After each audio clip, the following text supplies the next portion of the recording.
తుంగతుర్తి శాసనసభ నియోజకవర్గానికి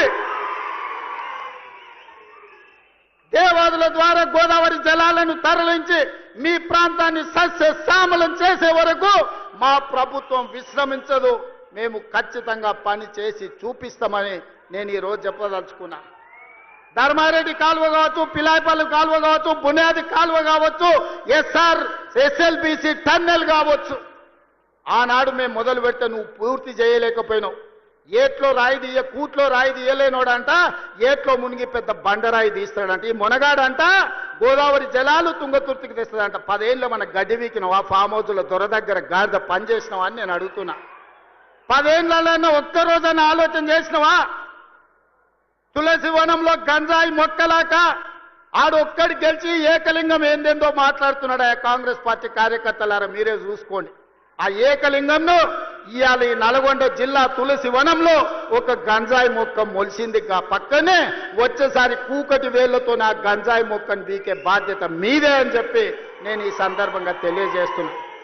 మిత్రులారా, తుంగతుర్తి కాంగ్రెస్ పార్టీ కార్యకర్తల గురించి ఎంత చెప్పినా తక్కువే. ఆనాడు మందుల శామ్యుల్కు ఢిల్లీ టికెట్ ఇచ్చినప్పుడు, కాంగ్రెస్ పార్టీ ఆశీర్వదించినప్పుడు మందుల శామ్యుల్ నేను అడిగిన పిలిచి ఎంత ఉందని 50 ఉంది సార్ అన్నాడు. మళ్ళీ ఎస్సనగదు ఉంది మందుల శామ్యుల్ దగ్గర బాగానే జమ చేసిండు అనుకున్నా.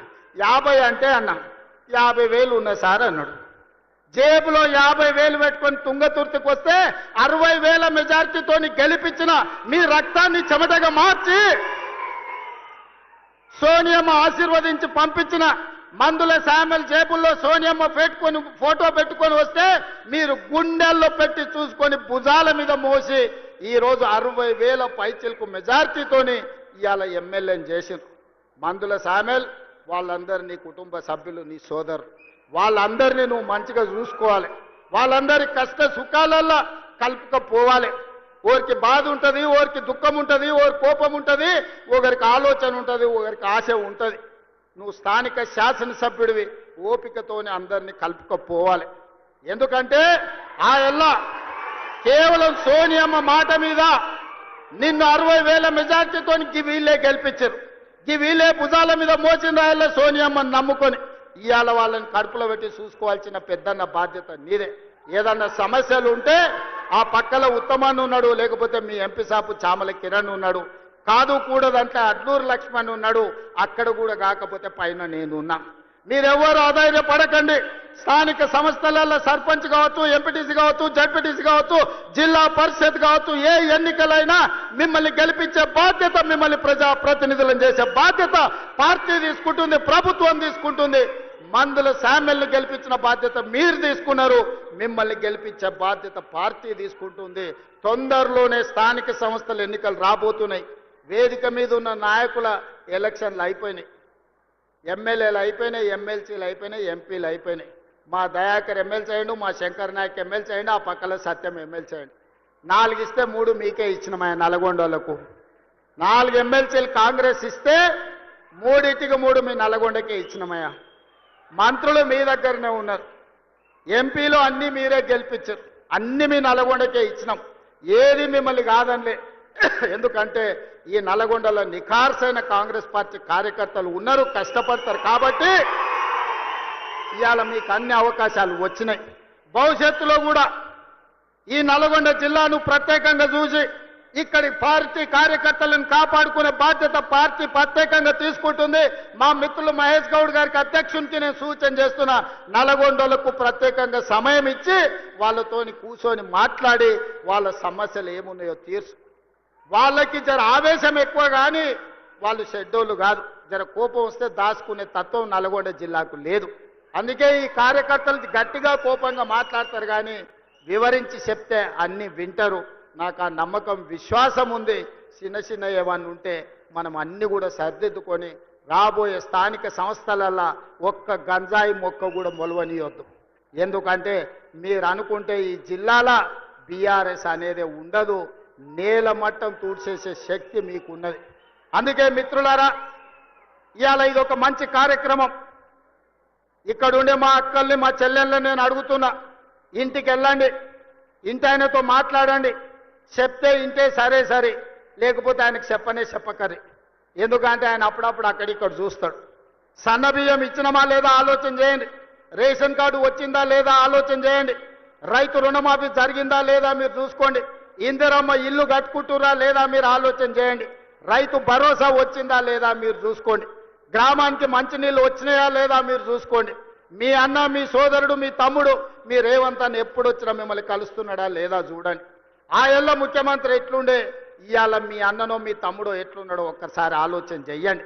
అందుకే ఇవాళ ఎవరు ఎట్లున్నా 10 ఏళ్ళు మనం ఉంటాం. నేను ఈ వేదిక మీద నుంచి ఒక్క మాట స్పష్టంగా చెప్పదలుచుకున్నా. ఆశపడుతున్న వాళ్ళకు ఒంటె పెదాలంట ఊగులాడుకుంటూ ఉంటాయి. కింద నక్క కూర్చొని ఎదురు చూస్తుందంట ఒంటె పదాలు రాళ్ళు పడితే ఎత్తుకొని ఉరుకుదామని. ఇవాళ బీఆర్ఎస్ వాళ్ళు కూడా గట్లనే ఇంకొస్తుంది మాకు అధికారం అని వాళ్ళు ఆలోచన చేస్తారు. 94 నుంచి 2004 2 సార్లు టీడీపీ అధికారంలో ఉంది. 2004 నుంచి 2014 వరకు 2 సార్లు కాంగ్రెస్ పార్టీ వైఎస్ రాజశేఖర రెడ్డి నాయకత్వంలో అధికారంలో ఉంది. 2014 నుంచి 2024 వరకు చంద్రశేఖరరావు అధికారంలో ఉన్నాడు.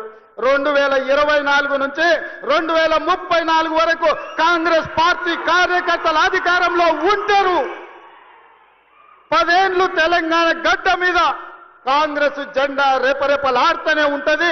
2035కు తెలంగాణ ఆదాయాన్ని $1 ట్రిలియన్ ఎకానమీగా మార్చి ప్రపంచంతోనే పోటీ పడే విధంగా తెలంగాణ రాష్ట్రాన్ని తీర్చిదిద్దుతాం. శాతనైతే మామొస్తాడో, అల్లుడొస్తాడో, బామార్దొస్తాడో, బిడ్డొస్తాడో, మొత్తం కట్టగట్టుకొని జాతంత వస్తుందో రాపో బిడ్డ మా కాంగ్రెస్ పార్టీ కార్యకర్తలు చూసుకుంటారు. మీరందరూ ఒక పక్కన నిలబడండి.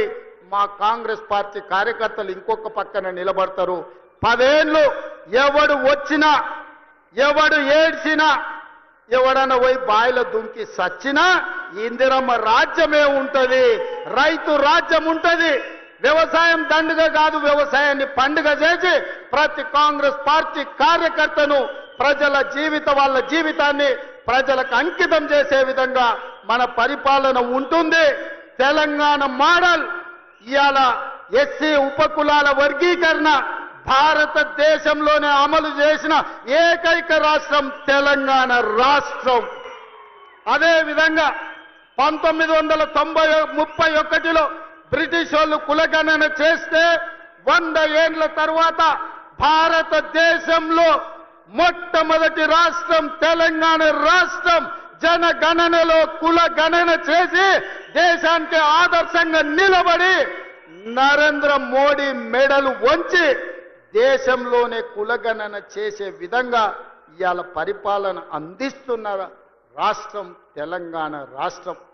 ఇదే కాదు, రేపు జరగబోయే స్థానిక సంస్థలల్లా 42% బలహీన వర్గాలకు రిజర్వేషన్లు ఇస్తామని మా నాయకుడు రాహుల్ గాంధీ చెప్పిండు. అక్కడి సూర్యుడు ఇక్కడ ఉదయించిన 42% స్థానిక సంస్థలల్లా వార్డు మెంబర్లు, సర్పంచులు, ఎంపీటీసీలు, జడ్పీటీసీలు, జిల్లా పరిషత్తులు, మున్సిపాలిటీలలో 42% రిజర్వేషన్లు అమలు చేసే విధంగా మన పరిపాలన కొనసాగుతుంది. పాలితులుగా ఉన్న వాళ్ళను పాలకులుగా చేసే వాళ్ళను ఇవాళ మనము చేస్తాము. ఆనాడు దండం దొర అన్నోళ్ళనే ఇవాళ రాజ్యం నడిపే విధంగా వాళ్ళ చేతిలో అధికారాన్ని, రాజ్యాధికారాన్ని పెట్టడానికి ఇవాళ మన ప్రభుత్వం, మన పార్టీ ప్రయత్నం చేస్తుంది. ఈ ప్రయాణం 10 సంవత్సరాలు ఆగకుండా సాగాల్సిందే. మీ ఆశీర్వాదం ఉండాల్సిందే. నాకు సంపూర్ణమైన నమ్మకం వచ్చింది. తుంగతుర్తికి వచ్చిన తర్వాత వేలాది మంది ఇక్కడికి వచ్చి ఆశీర్వదించి అండగా నిలబడి, ముఖ్యంగా మా ఆడబిడ్డలు, మా అక్కలు, మా చెల్లెండ్లు ఈ రోజు ఇందిరమ్మ రాజ్యంలో మాకు రక్షణ ఉంది. సోనియమ్మ రాజ్యంలో పనికి ఆహార పథకం తేవడమే కాదు, ఈ రోజు ఉపాధి హామీ పథకాన్ని తీసుకొచ్చి ఆడబిడ్డల్ని ఆదుకున్న ఈ